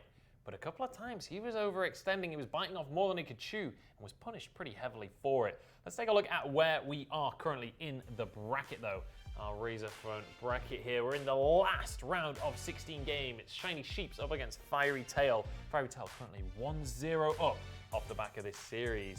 I'm excited to see our final quarterfinal be decided. Yeah, earlier today we did see Sly take that victory, and that's gonna, get them that 7th spot in the quarterfinals. And take a look at the power rankings. Do you want to remind everyone these power rankings were before today's games? So as you see, I mean, today's games haven't changed these ones. It has a little bit, maybe. Well, mine is, I'm sitting pretty. Yeah, my power rankings I think are completely fine. Sly looked fantastic. Sly did look fantastic. I'm still comfortable with having Divine Vendetta be in my number 3 spot now. Obviously, Exceed dropping out of that spot because of the loss. I still think so far flipping and flopping this same amount of times you would flip a piece of bacon in a pan right now. I have only flipped once. Thank you very much. I only flipped my bacon one time. I don't know about. Anyway, I've seen you cook bacon. That is not true. It's not true but, at all. But no, Divine Vendetta I think is still. It's almost like flipping a coin for Divine Vendetta versus Sly of who you want in that 3rd spot. Divine Vendetta obviously, or excuse me, Sly obviously looked incredibly strong in the matchup, but so Divine Vendetta, they beat a team that looked better than the team that Sly beat. So you kind of have like that little bit of a toss-up. We'll see next week. Maybe these power rankings are going to be changing Honestly, again. the quarterfinals are going to decide so much for me when it comes to these power rankings and figuring out who these top teams really are and just analyzing them a little bit deeper. I'm excited to get on into our quarterfinals, but we're into our potentially final round of 16 game if it goes the same way as game number 1. The Shiny Sheeps, they showed good stuff in this game. I would love to see them go for a composition that doesn't need these long team fights. Yeah. I'd love to see them pick a composition that's more proactive they can be the ones forcing the fights and taking an early win. It's like I said before, that early lead matters so much. And Fiery Tail were the ones in charge. And part of that was also the way that the rotations were being made. You know, Shiny Sheeps were making very smart calls. It just always felt like they were like half a step behind the members of Fiery Tail when it came to those rotations. And Fiery Tail was able to build up a decent lead just because they got the CS and then rotated, and then Shiny Sheeps had to answer. This draft has not gone well for Shiny Sheep so far. Yes, they have a kinetic to start things off, but Reza and Kensei on the other side of the board, that is not a situation you ought to be stepping Unless into. you're looking to get an assassin yourself to try and take them, but like those are the two top assassins. This is going to be difficult. With the exception of maybe Koshka comes through again, because you need, like, unless they're trying to fight fire with fire, this is a very risky start. You now have to build a very defensive composition for Shiny Sheeps. I want to see things like the Lorelei, things like the Grace, things like the Finn coming on through. They've already got Grumpjaw, fantastic pickup for them. You can eat one of the assassins. They're hovering, flicking Lorelei between gonna come Lorelei on in. and Finn there, so Yeah. they at least understand what they need to do. But again, they're not setting themselves up for success here. Yeah, I understand why you banned Gwen off that first game. Gwen was incredibly influential, and honestly, And Penguin of since War it- plays a lot. Like, that's one of Penguin of War's most played heroes, is the Gwen. So you're trying to take away that comfort pick. I can understand it, but the thing is, like, Gwen versus Kensei, I'm scared of Kensei every single time right there. And the anchor ban, yeah, I can understand that one. It was the fact that they went for a targeted ban when Fiery Tail were happy not to ban any power picks. That was I'd almost the say that, dangerous like, situation. the Anka ban makes even less sense here, because if you're gonna leave up, you know, Kinetic, Kensei, Reza, leave that Anka as well and say, you know what, 2 apiece, let's have at it and just have a bloodbath of a game. But obviously, they wanted to just go about this a little bit differently. They're gonna get a Celeste as well, so that's a lot of damage. On the side, Tony is going to be one of those beefier brawlers that can provide a lot of protection with the taunts and the stuns available, and of course the bada boom. But again, it's all about making sure they can kill their targets faster than their opponents. This is a difficult game for Shiny Sheeps. Looking at the draft, I mean, it already was. They lost game 1, and Fiery Tail did look good in game 1, aside from maybe a little bit of sloppiness, maybe overconfidence from Fiery Tail. They're going to finish things off with a Maline there. This is an aggressive composition from Fiery Tail. Like, basically no support. You got the Adagio, who's likely going to be captain. Everything else is just going to be building damage here. They're going win lane, win game. But Shiny Sheeps, they can win these team fights. But by God, they have to play this so superbly. It's going to be very interesting to watch, because this Grumpjaw is going to be absolutely crucial. They need this Grumpjaw to build these leads early. We talked about it earlier when we were talking about Grumpjaw as a pick, how he sets up teams for those mid to late game power spikes, and that's exactly what Shiny Sheep have. They have this Grumpjaw for the early game, and they need it to be able to build up for that Celeste to start taking over, and for the Kinetic to start building up a couple of items. But if they can get to that point, then they can delete that Reza and that Kensei when they jump in. They can delete them very quickly, but you have to get there first. If they can get to that situation. The thing is, though, Reza and Kensei, they can get a big lead. It's time to get on into this game. We're heading on to Sovereign's Rise. It's going to be Shiny Sheeps trying to even things up, but Fiery Tail, they want this to be a quick 2-0. It's time to pass it over to our casters and get into game number 2. All right, here we are. Game 2 of this series. It's the Shiny Sheeps on the back foot as Fiery Tail takes game 1. And this is a crazy draft that's been allowed. I was thinking the exact same thing. I have no idea how some of these heroes have gone through. Taking a look at these two compositions, though, Shiny Sheeps finding the early invade. However, Verdun on this Maline, the sweaty rotation, the counter invade in their jungle. I don't know if Shiny Sheeps are going to be able to take the biggest advantage out of this invade as they possibly could have. Yeah, no, it feels like Shiny Sheeps, yeah, they're going to get the goal. They're going to get some experience as well. But, I mean, look at where Purdon is already for the side of the Fiery Tail. He's managed to take the Crystal Treant. And now it's going to be a contest potentially between the rest of Fiery Tail to try and keep this Crystal Treant on their side here. All the gold, all the experience being shared between Shiny Sheeps, at least for the side of Fiery Tail, they've managed to split it somewhat. very interesting start to this game regardless. And At Purden, this- ooh, Purden Okay. in a little bit of trouble. this is crazy. Fairy Tail want to fight, and Easy Gold's just stuck on the wrong side of the wall. First blood goes the way of Fairy Tail, and Purden's going to continue walking them away. A second kill. I didn't even see that Anto was there. Disastrous start for Shiny Sheeps. That was a very interesting set of rotations right there. A complete swap in positions of where these teams really should have been. Anto kind of just caught out of place. Penguin of War not able to find the last hit onto that healing tree at the best forever on that Carnivore Grumpchok. Going to be able to secure that. And Firetail Esports doing a little bit of lane skipping to cut off that wave, making Right. it hard for the best forever to go up and secure his lane safely. He's going to allow it just come underneath his turret and farm it that way. Yeah, we call that proxy farming in the MOBA business usually, where you go between the turrets to farm the lane ahead of time. What it does is put immense pressure on the laner as they have to stay under their turret, which is going to constantly be taking damage from the creeps, and it means that they can't rotate anywhere. Allows for you to have extra ability of macro control. Proxy farming, that's the words I was looking for. We couldn't get them out, but Dowsy, thank you for clarifying that for me. Penguin of War aggressing a little bit onto this Carnivore Grumpchok, but Grumpchok's buff to his living armor stacks in update 3.6 has made him such a tanky target. Bruce on Lorelei in the mid lane needs to be very careful though. Yeah, just trying his best to potentially secure that gold oak for his side. Unfortunately, doesn't happen. Here you go, that weapon tree, and now being contested. Of course, they give it over to Luger, so his auto attacks just become a little bit more damning. And it looks like Shiny Sheeps this time not going to make the rotate into the enemy jungle and try and contest it themselves, which means it's going to be a 3 buff on this rotation for the side of Fairy Tail. Definitely these small advantages, small objectives that you're able to take this early on into the game. What's going to be super important going forward, setting the stage up for the rest of this game. Let's take a second to break down these compositions though. I definitely like Firetail Esports composition. You have the Kensei and the Reza in these front lines diving the backline mages of Team GG, or excuse me, Shiny Sheeps in the Celeste, but Watch it here.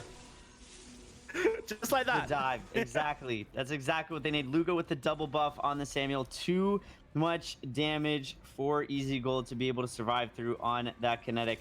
I think we're going to be seeing a lot more of that throughout the course of this game. Yeah, it's really nice stuff because you have the backline threat of a Samuel, as well as a Maline to some extent, and then you have that frontline dive, that Chrysaor, and of course, Penguin of War will be able to attribute another turret dive, another kill. It's all going the way of Fairy Tail. Chrysaor proxying this wave just a little bit. Easy Gold on kinetic. Going to be able to contest him just a little bit. I think he's going to be able to rotate out just fine, but this turret, 5 minutes in, might be falling very shortly.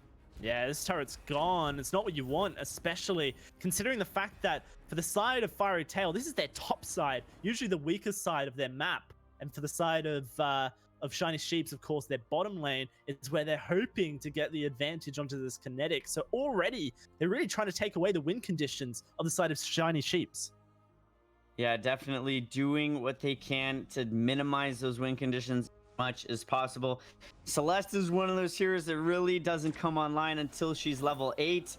They do manage to secure the gold oak. Unfortunately, weapon Trent, I don't think it's going their way. I mean, they can try, but they don't want to overextend is obviously the issue here. Trying to secure their crystal buff, but it's not going to happen. The treant goes down, Purden able to secure that. Best Forever goes behind, but then the rest of them just dive on in. It's Penguin of War leading the charge, but the core collapse locks him up. He may be able to escape with the million dashes he has, and he will. Oh no, the auto attack is coming. Doesn't matter, he's alive. And here comes the rest of Fiery Tail to show up hard. Easy Gold dead. A 4-man route into a core collapse, into some heliogenesis damage, but it's just not enough at this stage for the Celeste to really have the impact. Yeah, definitely great stuff by Fiery Tail Esports to be able to rotate and bail Penguin of War out of some trouble. Best Forever, is he overstepping? Yeah, it seems a little bit unnecessary there. Gives up his flask. Luger gonna take damage. Luger potentially taking more damage than he wanted to, but that root onto Best Forever, ooh, just about escape. No, he doesn't. The burn on the Adagio finally ticks forward, and the mid lane turret's dead as well. Fiery Tail, they've heard our feedback flash. This is very clean. This is very clean indeed. This turret pressure so early on is phenomenal. They haven't even taken a ghost wing yet. If they all recall, go pick up some big items, reset, get full health, they go take this ghost wing now and continue to exert this kind of pressure, we might see some more turrets fall here very, very quickly. Right now, buying their items up here. Luca's playing weapon power, Samuel. Luca is playing weapon power, Samuel. That's something I don't know that I've seen since Font C has played it, but it definitely could be something that with his heroic perk and a lot of that lifesteal that does very, very well. He's still going to be a backline threat. Best Forever, using the eat that early on, that's definitely an ability that you want to save for these team-based engagements where you can turn a 5v5 into a 4v5 and hopefully just, or take him out of the equation and just pick him off 5-on-1. I don't know that that was the best use of that ability. Yeah, now it's down for the next 30 seconds, and Fiery Tail will recognize that a very impactful ultimate is down. Maybe they rotate towards this Ghost Wing, like you said, to try and start getting the vision control and, of course, secure it. It's absolutely what they're doing. And, in fact, considering the fact that they don't, they know that Best Forever is not going to be involved, they send Penguin of War up top, put the pressure down on the Grump, or potentially even try and find a kill. Here it is, Ghost Wing secured. Nice burst damage coming out of Purdon and the squad here. And it is going to be continuous dominance coming from Fiery Tail. All right, they've got themselves a 7k gold lead at this point. They've already dropped 2 turrets. If I were Fiery Tail Esports, you should be grouping together and continuing to use this Ghost Wing buff to take more turrets off the map, open it up much more to allow these big rotations. I think that that's exactly what they're looking to do as they head into this top lane.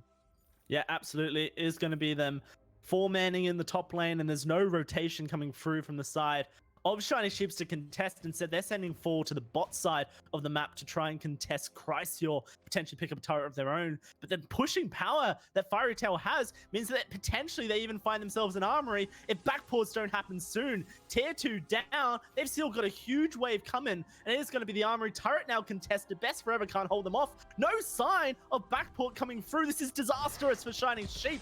Armory turret will lose its life. Best Forever rooted should go down as well, you would feel, if they want to focus him. That's going to be the armory turret tanked up by Artem. Finally, you get a backport, but it's only just 1 member. Best Forever with the water wall won't survive. Bruce has to march his way back, but he gets rooted up in the process. Purdon with the kill coming through.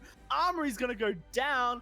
Purdon doing so much work in easy gold. I mean, you're out of position, buddy. Penguin of War wants you dead. Penguin of War can't quite find the kill just now. The armory's down, and oh, why not? Let's just attack the Vein Crystal. We're here. Chrysaor's stopping the backports. They can't get back to base. Chrysaor's dead. Best Forever's back alive. Finally, it's going to be the squad of Fiery Tail leaving. No need to be here anymore. Purdon will be the sacrificial lamb. But at this point, Shiny Sheeps, they're the ones being slaughtered. They are being slaughtered indeed. Fiery Tail Esports, just that map awareness to understand the Shiny Sheeps aren't recalling, they aren't respecting what you can do with the Ghost Wing buff. It's just 10 minutes into the game. Taking the armory is going to allow them to pressure the rest of this map so much more effectively and efficiently now. Ghost Wing, I mean, it's going to be coming back online here pretty shortly anyways. This really armory going down, they're going to create so much pressure in the mid and bot lanes. I don't know if I was on Shiny Sheeps, what I would do at this point. Yeah, I don't think there's much you can do, because at this point you have to have someone in the top side stopping that lane from pushing on in. And here's Fiery Tail pressuring in your bot side, looking to try and find an advantage. It's 3 members overextended. There's no one here to save them. Easy goal the target, and he will get bursted. BML and Bruce, well, they can't run forever. Double kill to this Reza. Oblivion puts BML to sleep, and they'll pick that kill up nice and cleanly. And now they can look to either go Ghost Wing or push this tier 2 bot lane turret. I think that because they don't have the wave with them, they've got to go for the Ghost Wing first. I would send one person down into your bot lane, one person into your mid lane. Get those waves pushed out a little bit. You know that you killed 3. I don't know that Shiny Sheeps are going to be able to do much to contest this, other than Celeste maybe sending out a Solar Storm, but, you know, she's not going to be able to respond quite in time. Ghost Wing online now. Black Claw coming up in 20 seconds. This is exactly where Fairy Tail Esports needs to get all 3 of these lanes pushed out so that when Black Claw comes up about 10 seconds away, they can take it immediately and look to close out the rest of this game in dominating fashion. The smallest of silver linings going the way of Shiny Sheeps there. As for the Best Forever, able to pick up that top lane turret for himself. But at this point, it is just a moral victory. It doesn't really mean anything to the outcome of this game. Herden going to be dived on by BML here as Penguin Wall tries to position. Solar Storm rips on forward. This Malindo can escape, and here comes the re-engage. It's so much damage onto BML, Best Forever, and it's going to be this kinetic that they want to get on top of. First kill goes away the kinetic. They've got turrets, so they have to respect, and they will fall back. Luger, though, gets core collapse. Very mobile, though, the Reza. Not too worried for his safety. With that one kill, though, on to BML, the frontline tank for the side of Shiny Sheeps. The Black Claw gets started up, and there's nothing Shiny Sheeps can really do about it. Reza so quick, maneuvering in and out of these team fights. Luga on this tower. Samuel, not a build that I really think is too effective, but Celeste, when you do step up against the melee power hero, there's not much you're going to be able to do. I'm surprised Luga is using so many abilities. Yeah, he just needs to die. Luga just walks on forward, finds the kill. Oh no, Best Forever, that's so sad. Missing the Grumpjaw ultimate onto the Reza, and the Reza gets out alive. That could have been a kill going your way, potentially could have slowed down this push coming from the Black Claw. At this stage, though, it's looking like it's going to be another armory being taken. Fiery Tail Esports pushing on onto the turret. BML putting on a brave face, as is Bruce. Easy Gold wants to get into position, but 2 weapon power threats on his back, and it's not going to be a nice thing. Luga takes a lot of damage, but there's not really any threat to his life just yet. Though, I have to say, not the same for the rest of the team. That's going to be Best Forever losing his one. BML splits the fight up. The armory's dead as the Black Claw, still very tanky, going to be moving on to the Vein Crystal. Penguin of War diving on in, diving on out. Solar Storm rips through. Chrysaor loses his life to the Vein Crystal. But the Vein Crystal's dead, doesn't matter. GG's Fiery Tail Esports through to the quarterfinals. When 2 armories go down, the Vein Crystal loses so much protection. It makes it very easy for them to just melt it down very quickly. That game dominant by Fairy Tail Esports. Fantastic stuff from them. Really cleaned up the act and was able to take a very dominant game from Shiny Sheeps. Now, very excited for that quarterfinal match against Sly. I'm sure we'll talk about it, give a bit of a preview to it. Let's throw it back to Munch and Bacon. I had such high hopes for Shiny Sheeps coming into this game, but honestly, Game 1, they looked good. They almost had a comeback. Game 2, it felt like the theme was just doubling down on mistakes. Like in the draft, they first pick Kinetic, and then 2 assassins get picked against them. Then they're like, okay, let's double down on squishy carries and try and protect them against Kensei and Reza. And then later in the game, they try and trade turret. The turret trades, I don't even know. I'll break that down for you. So they go for this turret trade, 4-on-1 versus 4-on-1. In theory, this sounds like, okay, this is a good plan. We'll come out even. But instead, they don't have the turret pushing ability that their teammates do, or their opponents do. And they end up trading 3 turrets and an armory for 1 tier 1 turret. But it didn't have to be that way. When you realize that mistake has been made, just bail. Like, one person can stop that guy from canceling all your recalls. Just get out of there and go and protect your base. But they didn't. They were just like, no, we've committed now. We've got to push. It was like they realized that they were going to lose that first turret, and they were like, okay, we need to get this turret to even it. And then it was almost like they expected Fairy Tail to back off after just taking 1 turret. But Fairy Tail just said, you know what? You're just going to keep just a Grumpjaw here to stop us. We're just going to take everything you're willing to give us. Yeah, fantastic stuff from Fairy Tail as well. To capitalize on that, I was quite impressed by Fairy Tail across the course of this series. Definitely looked like the better team. Definitely some sloppiness, but I'm expecting big things from them. Let's take a look at where we stand now in the tournament in our Razor Phone bracket. This is our updated bracket with just our quarterfinals now for Europe. They are all set. The round of 16 is done and dusted. You can see Sly and Fiery Tail will be our last two quarterfinalists over in that D block. Fantastic to see them there. I cannot wait to get into next weekend's games, get into these quarterfinals. Yeah, some of these matchups are going to be absolutely incredible. I think the ones I'm looking forward to the most is going to end up being Rising Lotus and Divine and Vendetta. Like that on paper just looks like such a good match, but all of these games really, this is when things start to pick up. This is when teams start to get their real tests in. The tournament is heating up. We're not done for today just yet though, but before we get on into what's happening next, let's have a word from our sponsors.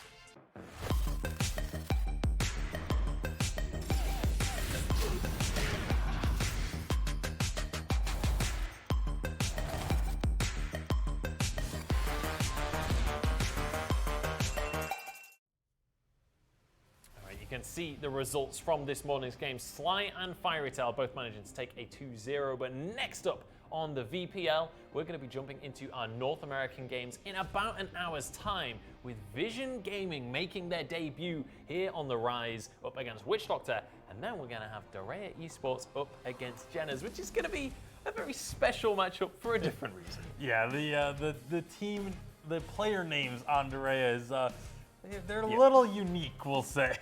Keep your eyes out for that roster. It's going to be a fun one to watch. You can see the North American bracket. This is where we're at with NA right now. We're going to be jumping into the D quadrant at midday today. Make sure that you're there to join us for that one. Vision Gaming especially, I'm incredibly excited to see how they're going to show up here in the VPL. Yeah, I mean, this is a team that we expect them to do extremely well. It's a team that I'm sure they're expecting to do extremely well. And you look at their roster, that's one of those teams that needs to put up a huge performance, needs to have these really heavy, almost stomp-like games in order to keep the momentum and keep their kind of reputation intact. Yeah, honestly, like they are the third seed coming into the tournament, but when you talk to the other top teams, Vision, it's kind of like Nova and Vision are the two teams that everybody's scared of right now. I'm excited just to see what they're going to be drafting, like what kind of a style they're going to bring to the table here in the VPL, because I know they've got some stuff cooked up for their draft, so we'll have to see what they're going to bring out. Whether they play their cards or whether they keep things close to their chest. That's going to be coming up later on today. Make sure you join us at midday for that. Make sure you stick around to find out what Dorea's roster is going to look like, because that is going to be a fun second matchup. That's going to be it from us for Europe, though, so make sure to come back in an hour's time. We'll see you there.